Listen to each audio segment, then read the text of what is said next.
Jadi dari GAK LPT sendiri melihat, apalagi sekarang pasca pemilu ya, masih ada money politik di situ, dan money politik ini kami melihat sebagai akar tumbuhnya korupsi oleh pemerintah.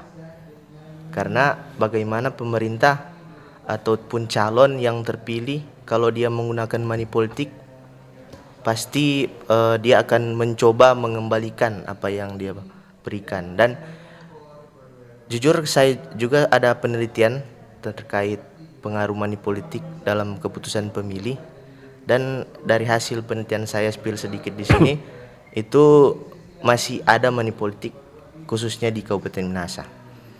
Jadi dari GAK sendiri melihat ketika ada money politik maka itu akan diiringi dengan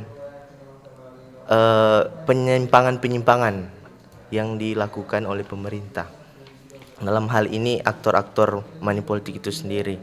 Dan ketika orang melihat, memang kalau di dasar aturan Undang-Undang Nomor 31 tahun 1999 dan Junto Undang-Undang 20 tahun 2021 ada tujuh macam yang terkait dengan korupsi.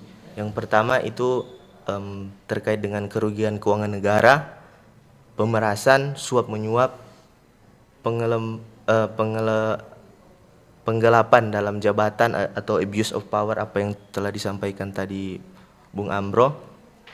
Ada juga perbuatan curang atau fraud, dan ada benturan kepentingan dalam pengadaan dan gratifikasi. Dan yang kami melihat GAK sendiri, memang yang paling banyak selain suap, berdasarkan hasil penelitian juga suap itu merupakan yang tertinggi untuk kasus korupsi, dan juga gratifikasi yang dilakukan oleh penyelenggara negara.